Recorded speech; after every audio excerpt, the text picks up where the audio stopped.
Hello, this is Tamares. Welcome to this presentation about mediating conflict between residents. Kristen will be guiding you through the rest of the presentation on what to do when people don't get along. If you miss something, you can rewind. You can also pause. Let's get started.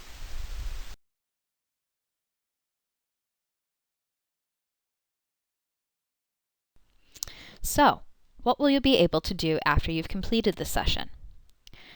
RAs will be able to identify and be sensitive to causes of conflicts amongst residents, know and use the 6 steps of conflict mediation to assist residents in resolving conflict, and to be able to identify situations where you are unable to mediate the conflict and to pass that concern on to your line manager, also known as your warden or accommodation manager. What causes conflict amongst residents?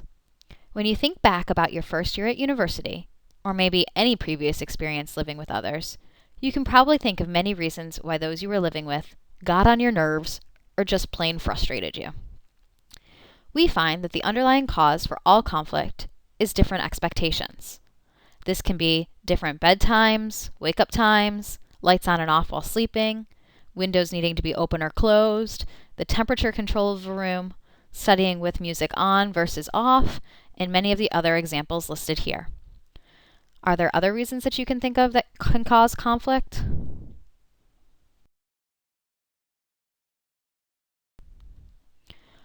When do you, as the RA, get involved? During the welcome talk, your accommodation manager or warden will tell residents that it is often best if they bring up issues or concerns with their roommates, flatmates, kitchen mates on their own. However, if those residents do not feel comfortable with this, or if they have tried and the conversation didn't go well, or if the situation didn't improve at all, the residents are instructed to come discuss the situation with a member of the residence life team.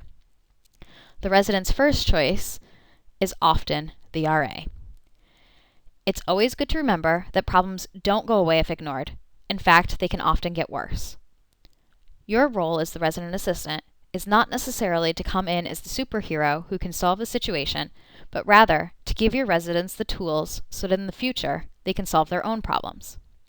After all, if you give a man a fish, you need feed him only for a day. If you teach him how to fish, you feed him for a lifetime. So, what can happen if you don't intervene? The situation could escalate. The situation could spill over and affect the rest of the community as other people begin to take sides or try to intervene themselves. That's not what we want.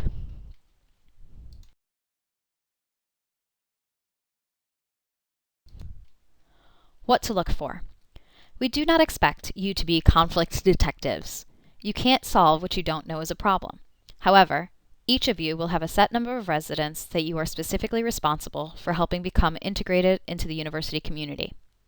Knowing your residents personally means you might see some of the signs that something is wrong and can therefore help sooner rather than later.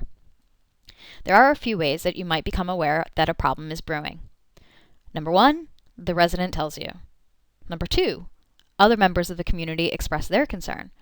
3, you notice a change in the interaction of the residents. So hopefully, one or both of the residents will come to tell you something is bothering them. But if they haven't, you might need to do some detective work. The first question to ask yourself when you notice someone is not the same as they used to be is what in the interaction or student behavior has changed? For example, roommates used to always be together and now they are never found in the same room. In fact, they seem to go to extreme lengths not to be together. Did floor mates used to cook together all the time and now only one of them is ever in the kitchen? For most of us, conflict and discontent do not make us happy. This area is not an area that most RAs are excited about doing. After all, who's really thrilled about 2 residents not getting along? The thing to remember is to keep it positive. Having disagreements or differences of opinion is not a bad thing. As long as a conflict is resolved effectively, it can lead to personal and professional growth. Throughout the process, reinforce the positive intent of the mediation and of the students involved. This is not about getting students in trouble or someone being right or wrong. Make sure that residents understand that the conflict may be a mutual problem, which may be best resolved through discussion and negotiation rather than through raw aggression. Make it a win-win situation, not a lose-lose situation. It's as easy as A, B, C, D, E, and F. How to mediate. A. Arrange the mediation. B. Set the base rules. C. Have each resident clarify their concerns. D. Encourage dialogue. E. Set expectations. F. Follow up. Step 1, or A. Arrange the mediation. Ask if residents have tried to mediate it themselves. If so, what happened? Encourage residents to talk face-to-face rather than through notes or email or even Facebook. Before mediating any conflicts, ensure that you speak to your line manager to gain their perspective and receive any specific information for the mediation. Talk to both students in advance. In those individual pre-meetings, you are trying to understand the underlying interests, needs, and concerns. Ensure that the resident is asking for the other resident's viewpoint and confirm that the resident's opinion and need are being respected. Remind both residents that both of their cooperation is needed to solve the problem. Try to understand the motivation and goals of both sides. Listen with empathy and see the conflict from both people's perspectives. It's always a good idea to have each resident take the time before the mediation to write down their major concerns. This means they will be less emotional when bringing up topics that frustrate them. Do not think that you can solve all of their problems in 20 minutes. Arrange a decent amount of time. Safe space. In order to have a constructive conversation, people generally need to feel that they are in a safe place, a place where they can take the risks involved in honest communication about a meaningful issue. So what are good preliminary expectations? That there will be no retaliatory actions, instigating behaviors, etc.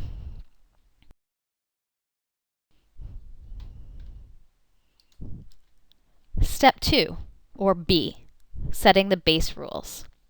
What are some examples of base rules? Base or ground rules tend to be present in many positive social relationships, and they are often reflected in ethical codes and the golden rule. You know, do unto others as you would have done to you. In conflictive, challenging relationships, ground rules tend to be far more complicated, in part because there is an implicit assumption that one person believes that the other will not live up to those rules. The following ground rules are offered as illustrations in order to inspire your work group to develop the rules that are appropriate to the specific needs and situation. Feel free to use them, discard them, add to them, or modify them. What is important is that you identify ground rules that work for all parties as you attempt to negotiate solutions to the conflicts before you. Examples include one person speaking at a time, making a sincere commitment to listen to one another and to try to understand the other's point of view before responding. What we discuss together will be kept in confidence unless there is explicit agreement regarding who needs to know further information. We agree to try our hardest and to trust the others are doing the same. We agree to attack the issues, not the people involved. Do not interrupt each other. No raising of voices, cursing, or accusatory language, and using I statements.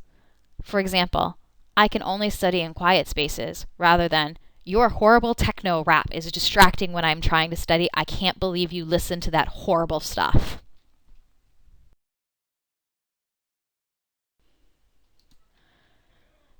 Step 3, or C, clarifying the concern. You need to clarify the concerning issue so that a common understanding exists. Often, different underlying needs, interests, and goals can cause people to perceive problems very differently. You'll need to agree to the problems that you are trying to solve before you'll find a mutually acceptable solution. Sometimes, different people will see different but interlocking problems. If you can't reach a common perception of the problem, then at the very least, you need to understand what the other person sees as the problem. Some problems or conflicts are solvable. Hair in the shower drain, leaving a mess on the counter, lights on too late. Other conflicts that may stem from deeply held beliefs or values may not be negotiable. Even then, you might be able to arrange some sort of compromise.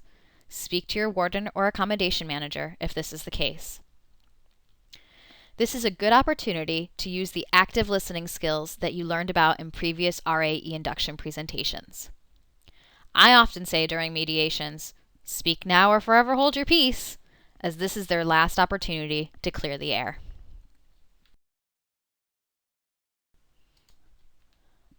Step 4. D. Encouraging dialogue. Pay attention to the mental and emotional stress of the residents. If necessary, suggest a short break or suggest that they take the time to reconvene the mediation later.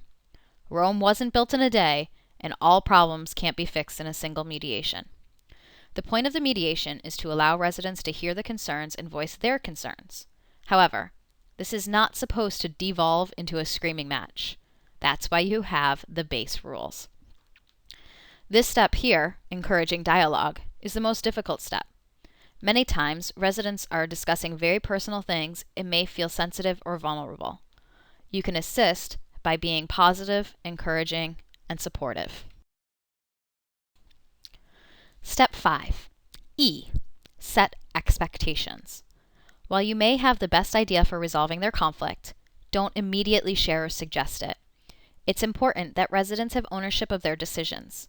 They should solve their own problems with your help. You should not be solving their problems for them. Keep the attitude that people are capable of solving their own problems and that you are just in charge of the process, not responsible for coming to the solution for both of the residents. Instead of advice, use questioning. Resist the temptation to just fix it the way you would if it was your conflict. Encourage suggestions from disputants. If necessary, offer options, but not directives. Step 6. Follow-up. Conflicts often can seem like they are resolved on day 1. But do they remain that way? Or do the residents revert back to old behavior patterns?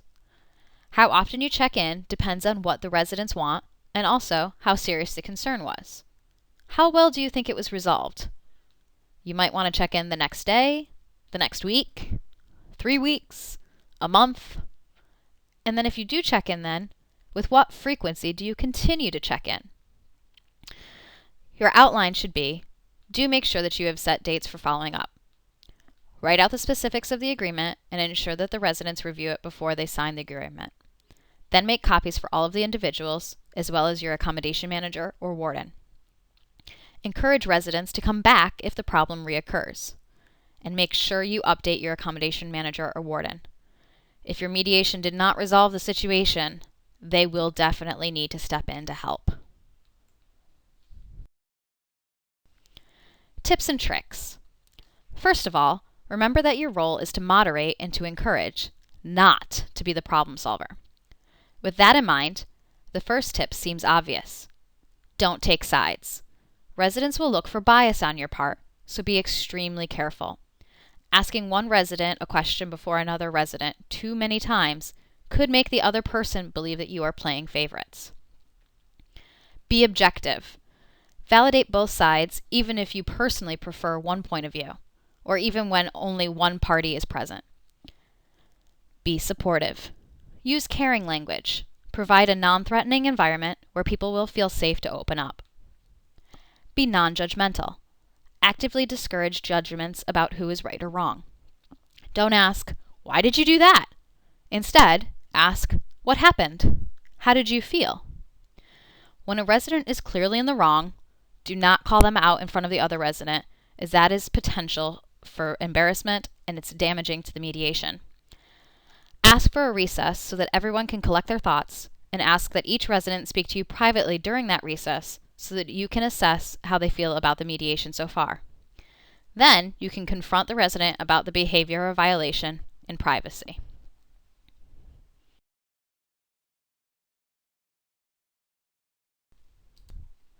Red cards. If you encounter any of these situations, you should immediately contact your warden or accommodation manager. So if a resident says that they feel threatened or unsafe in their room, if a resident shares that someone in the flat, site, house has physically assaulted them, or they know of someone who has been physically assaulted, or if you believe that the living situation has become unsanitary, abusive, or that there is a considerable mental or emotional anguish on the part of one or more of the residents. Remember, safety and well-being are our primary concerns. Now that you have completed the When Residents Don't Get Along presentation, please answer the following question and post it to the discussion board forum for Residents Not Getting Along on the RA e-induction course. After your initial post on the forum, you will need to post 2 comments on posts that other RAs have added to the forum. However, no post can have more than 2 comments, so make sure you come back and read everyone's thoughts. Additionally, under the resource section on the e-induction, there are examples of roommate contracts and roommate mediation documents that you can tweak to relate to the specific conflicts that you are asked to help mediate. Thank you for completing this presentation.